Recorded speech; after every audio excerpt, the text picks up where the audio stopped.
All. இன்னைக்கு நம்ம பார்க்க போகிற பார்த்தீங்கன்னா ஆஷாட நவராத்திரியோட டே 4ஓட பூஜை. இன்னைக்கு பூஜையில் என்ன வராகி அம்பாள் இருக்காங்கன்னா மகிஷாருட வராகி பேர்லேயே இருக்கு. மகிஷாருட வராகி, மகிஷானா மகிஷாசுரன்.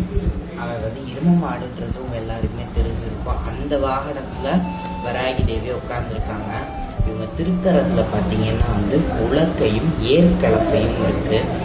உலக்கை பார்த்தீங்கன்னா உலக்கை கிராமத்து பெண்கள் தானியத்தை குத்துறதுக்காக அந்த தோலை நீக்கிறதுக்காக பயன்படுத்துறது. அதே மாதிரி கலப்பை ஏற்கலப்பையா விவசாயிகள் நிலத்துல தோன்றதுக்கு உதவுறது.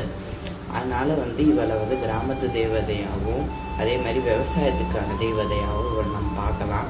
இந்த அம்பாள் எதுக்கு சிறந்தவனா, அந்த ஏற்கலப்பையை வச்சு தோண்டி நம்ம முற்பிறவியில இந்த பிறவியில அறியாம செஞ்ச பாவங்கள் எல்லாம் தோண்டி அவ நிவர்த்தி பண்றதுக்காக தான் இந்த வராகி.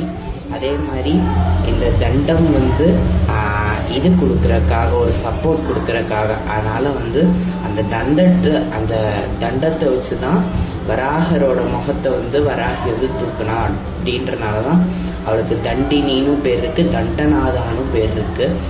அதனால அந்த ஏற்கலப்பையை வச்சு நம்ம பாவங்கள் எல்லாம் அவ தோண்டி தோண்டி நீக்கிறதா தான் இந்த அம்பாளோட வரலாறு இருக்கு. இன்னைக்கு நம்ம குட்டி வராகி அம்மனுக்கு சம்பங்கியில ட்ரெஸ் பண்ணியிருக்கேன். ஏதோ என்னால் முடிஞ்சது இன்னைக்கு நான் பண்ணியிருக்கேன்.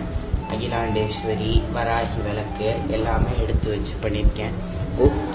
ஓகே, நம்ம நாளைக்கு ஆஷாட நவராத்திரியோட டே 5ஓட பூஜையில பஞ்சமி, வராகிக்கே உகந்த பஞ்சமி திதி பூஜையில பார்க்கலாம். ஓகே, பாய்.